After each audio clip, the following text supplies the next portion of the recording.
There is this particular conversation between Russ Robert and Matthew Crawford. Matthew is the writer of Why We Drive, and he's also a professor. He makes a point where he says that so this whole idea of why we drive has various nuances, but one of the nuances that he cites is that as we are on the road and we have the self-care as we are driving from point A to point B, we're also careful not to jeopardize somebody else's journey. So you take enough precaution to not only safeguard your car, drive, self, but also somebody else's car, somebody else's drive, and somebody else's being. But what he cites is the more safety features that we have, and we become accustomed to them, the less tolerable we become of even the slightest of the things that remain risky. So not all things can remain risk-free.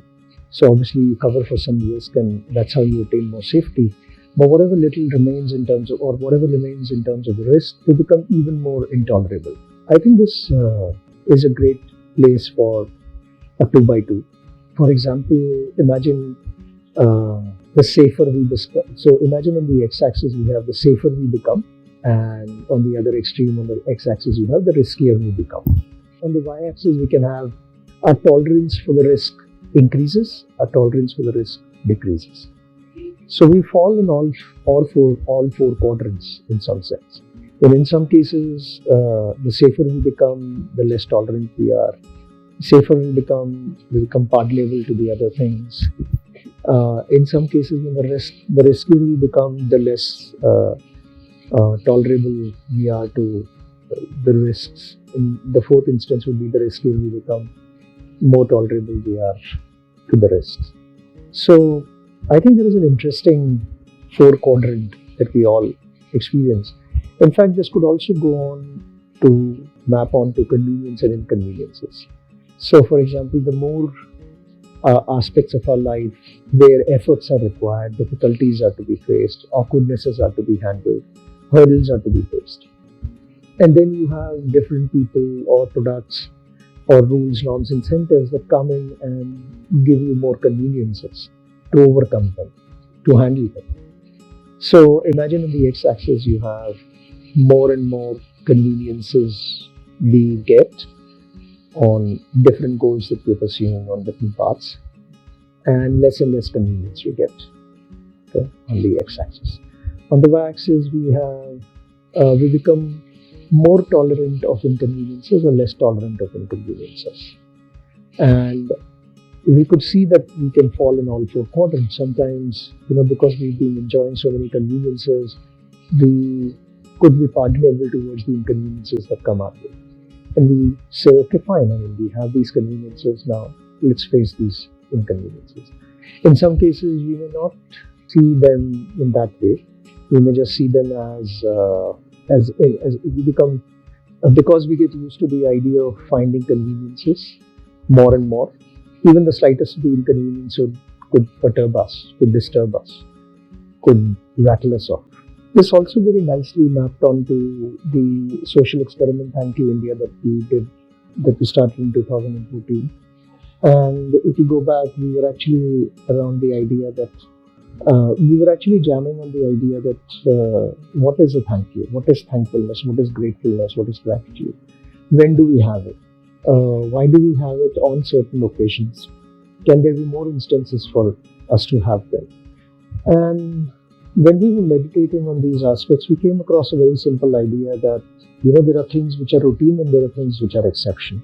There are things which are right and there are things which are wrong. So we said, let's just plot them and see what comes out if you were to plot them on a 2x2 grid.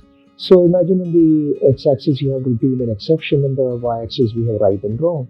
So you get routine right, routine wrong, exceptional right and exceptional wrong. Now, as a society, we have so much of currency, so much of credit, so much of accolades, recognition, awards, rewards for people who are exceptionally right. And a lot of people desire to be exceptionally right in whatever their pursuits are. Almost nobody wants to be exceptionally wrong, because that's not the goal we set out to do. Though we may say that sometimes you have to take risk and there are failures coming your way. You need to take failures into your stride, learn from it, and so on. And there should be a culture of absorbing failures in some way. Not all failures, but of course, certain kind and quality of failures where you know that they were done with a certain intention and desire and not nullified it. So, coming back to the quartering, there are routine right and routine wrong. So, we stumbled upon this insight that everything that is, there is so much of wantingness towards exceptional right. And as we pursue that, exceptionally right, as we pursue that, we lose sight of whatever is routine. So, as I'm speaking with you right now, or recording this and you're listening wherever from the part of the world that you are, a lot is getting done even in this conversation. In the sense, I'm able to speak in a language which I did not create, you did not create. It was an open source technology which we have been gifted with. I have your attention, you have my attention. The temperature is just about right, the place that I am, and I'm assuming temperature is just about right where you are. Or you're in a condition which is allowing you to listen to this right now. So those conditions are there. Now, when you're focusing on what you're listening right now and making sense of, and what I'm communicating, at this very instance, none of those things which are right, which are also standing by and supporting you in this listening and sense making, they're in the background. But take any of them away. So imagine the light goes off. Imagine the chair on which you're sitting, maybe it just rattles a bit, or suddenly, something happens, an accident around you. Now, when you do that, this can't happen. The way this conversation is happening and you are interpreting can't happen in the way it is happening. The texture of it will change. So the insight was that for everything that we pursue, there are so many things which are routinely right, but they remain in the background. In this, they don't come in the foreground, unless if the routine right becomes routine wrong. But the problem is that because of our tolerances being low, a routine right doesn't jump into the quadrant of routine wrong. It actually jumps into the quadrant of exceptionally wrong. So we reprimand each other, we rebuke each other, we become very angry, annoyed with each other, frustrated with each other. And that is where the challenge is. The challenge is that there are instances where our tolerances could be very low. When the conveniences are going high and the safety is going high and the predictability in the environment is going high, the normal, as we call, is going high. And that could rattle us off because we're not prepared for the events where we get these unknown factors. This was also incidentally very, very clear to us when we were in my last corporate avatar, when I was part of the team managing a 20,000 people facilities company, where we were looking at various aspects of huge workplace facilities, from various aspects of cleaning to security to building management to energy efficiency to futuristic workplaces. And when we were working on those things, we realized that even the smallest of the things that would go wrong in the workplace. So the larger point there was that most of the facility management from the corporate side is typically handled by the administration department, at least in India. I don't know about the other places. And the admin department, actually, we did the study actually with a couple of very large size clients in India, top 100 corporates in India, client. And we found out that each admin department in these companies would deliver more touch points, more services to all the employees of the corporate. So no other department would render so many touch points and so many services to any other department in the company. And yet, it was a thankless job. And yet, the slightest of the thing going wrong, the tempers would fly. The expectations would be completely rattled off. And in one instance, we realized that, we even calculated that there was a particular error that happened.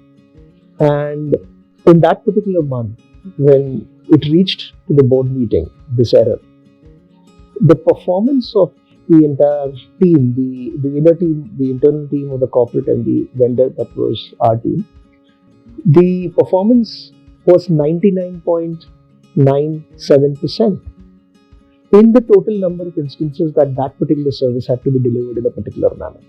In 0.03, it went bad. Now, of course, you can argue that, if it's a board meeting and something goes wrong, well, of course, it was not the board meeting that went wrong. But I'm just putting it as an example. You can say that, you can't go wrong there. Totally agree. And there could be other weightages being created. But despite that, the point that I wanted to drive through the entire audio here was that we're not stepping back and we're not looking at the big picture.